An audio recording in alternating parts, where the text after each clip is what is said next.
I just want to say welcome everybody, and I'm thrilled that we organized this in a very short period of time, and all of you can make yourself available. I'm so happy that this morning we have people from everybody that is the movers and shakers in the Chinese business, trading, Canada trading gurus in here. So it's really good. We have people from Hong Kong. We have people from Macau. Actually, the person from Macau, I've invited her. She cannot be here because she's already in China. I have people from all parts in mainland China. Shanghai, of course. Jiangsu, of course. Jiangsu is the twin city for Ontario. And we also have from Zhejiang, from Sichuan. We also have people from Taiwan. We have people that is great from Hong Kong. So all walks, everybody that we covered here. All we want to do is we just want to tell everybody that we are open for business, right, Donna? That's right. Let me introduce, together with me is my colleague, Donna Skelly. Donna Skelly is the parliamentary assistant in the Ministry of Economic Development and Trade. And Minister Todd Smith I think he's here, but he is here. Just downstairs, Yes.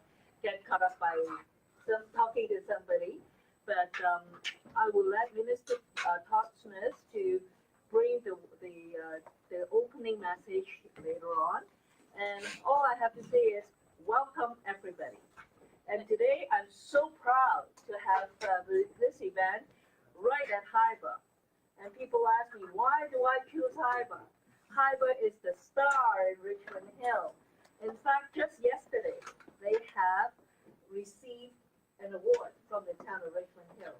I will let Larry Hogan will be giving us more information about that. But before he starts, I just want to let everybody know that this is such a big, good company. They are very good in Canada as well as in China. They are really down to earth. That's the way that I see it. And the president and owner, right, Ian McCall, he is such a nice person, and he cares for all his employees. That's why they are chosen to be one of the 50 best managed company in Canada. Wow. So this is good. And he is also a director of the Canada-China Business Council. And when I was talking to some of you, you said, oh, it's also my director in my association. So it's good. I will just let Larry to introduce Haiba to us, as well as maybe he was suggesting that we can tour Haiba down later on. We are all welcome to do so, but just in case you do not have time, and make sure we get the best of Haiba in, we have that in a video. Good morning, everybody, and welcome to Highbar. My name is Larry Hogan. I'm a CFO for the company. A little brief history on Highbar. Company started in 1984, so we're in our 45th year. Sales to China are a very critical component of the company's business. The company exports, on average, more than 97% of its sales outside of Canada. And in any particular year, China can make upwards of 50% of that number. So the China market is very critical for Highbar, and we invest significant resources in that market. In terms of our product lines for the company, 4 major product lines for the company. Pumps, which are automated pumps for consumer products, pharmaceutical, food, and other such markets. Automation equipment, battery manufacturing equipment, and filling systems. And I'm going to turn it over to Sasho. He's going to provide a little bit more background on the company and provide a video that everybody will see some additional information.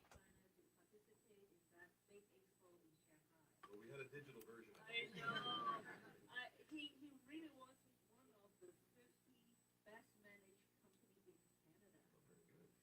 Very, very good. It's really true when he say that he focused in his employees, and really, I can witness that.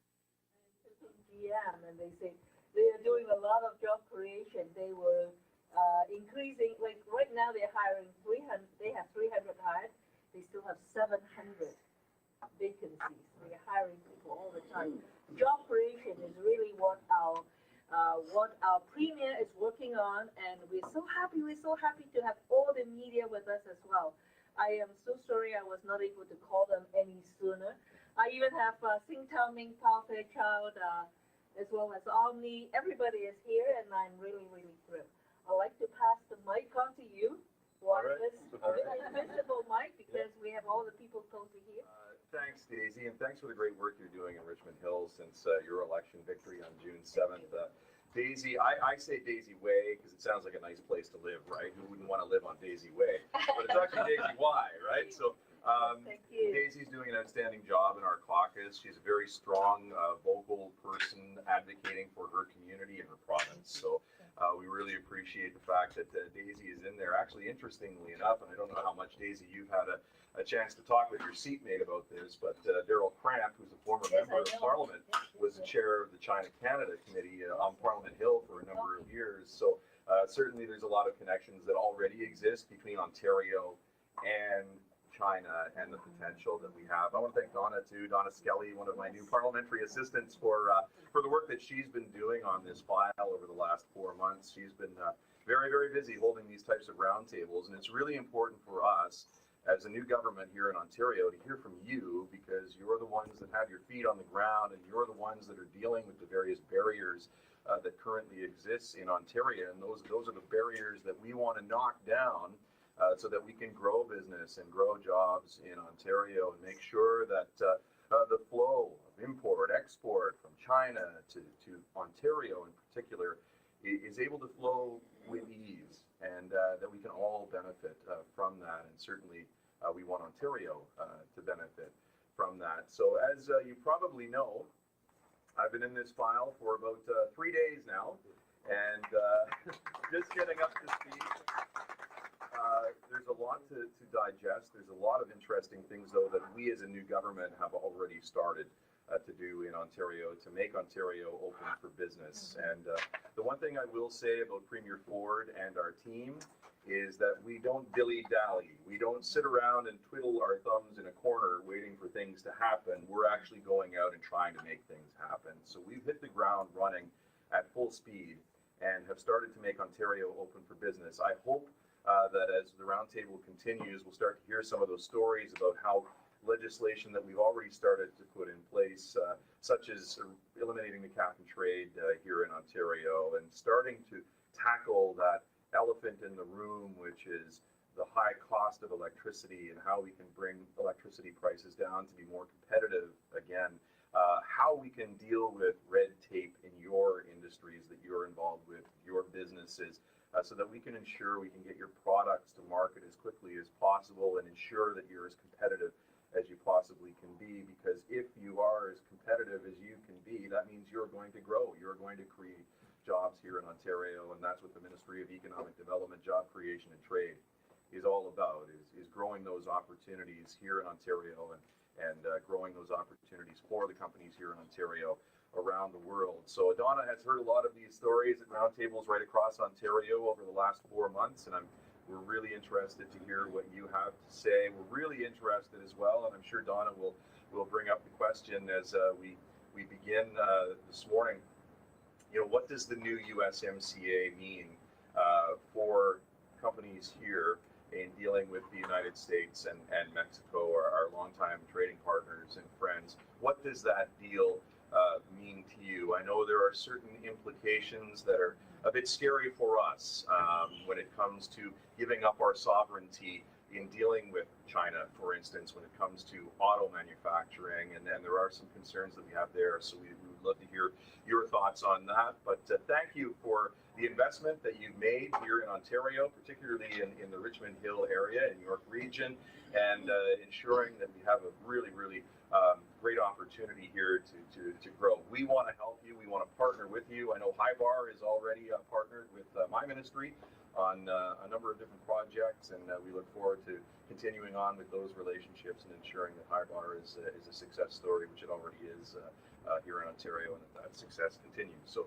without further ado, thanks for the invitation. I'm really glad, Daisy, that I could be here today and participate with you. Okay. If it's okay with you, I'm going to sit through the rest of the meeting.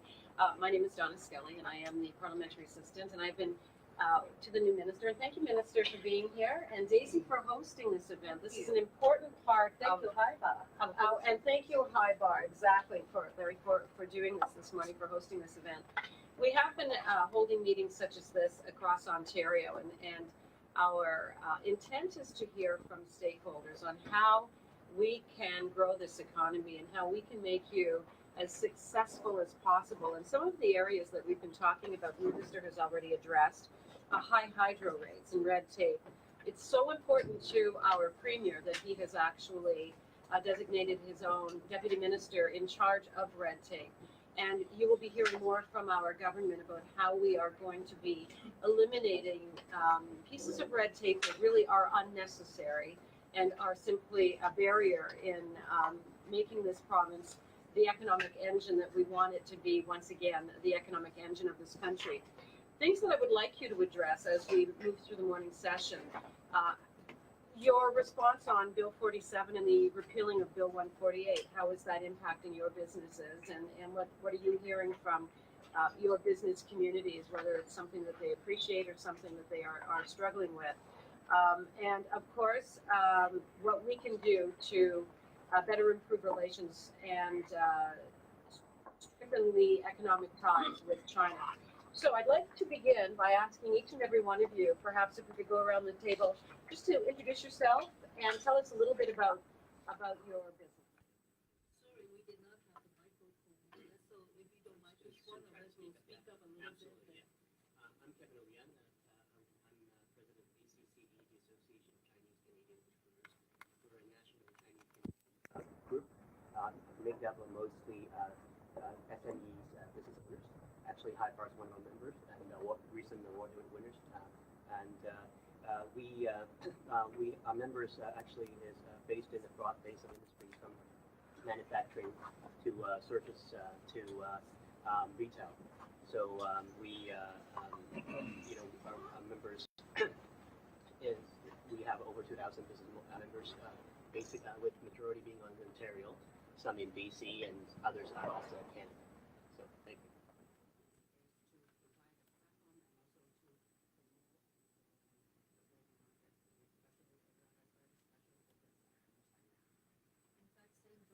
Is from the city of York. You keep on promoting, getting promoted. I forgot your newest title now. She is the one that helped Mayor Frank Stapedi getting. Honorable Minister Smith, my name is Philip Ying, President of TMAT, aka Taiwanese Chamber of Commerce of Toronto, GTA.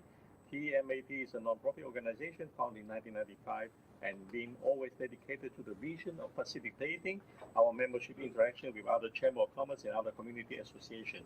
We give ourselves the mission to promote the smooth integration of all Taiwanese into mainstream Canadian society. We also help build stronger economic, cultural, and trade between Canada and the Asia-Pacific region, particularly Taiwan, Hong Kong, and China. TMAT is totally committed to the objective of strengthening the friendship and relation between Canadians and Taiwanese, as well as to contribute meaningfully to peaceful development through better and stronger trade and to increase better understanding between all people. Because only with more trade, so that we can create more jobs in Canada and Taiwan. It's a non-profit organization dedicated to promoting real estate development and investment in Canada and China. It's a home for hundreds of companies from real estate and related industry, with over 6,000 professional members. Most members from China. Okay, so right now everybody talk about the China International Import Expo in Shanghai. But who knows, 2 weeks ago, locally in Canada, in Richmond Hill, our CCRP also organized another expo.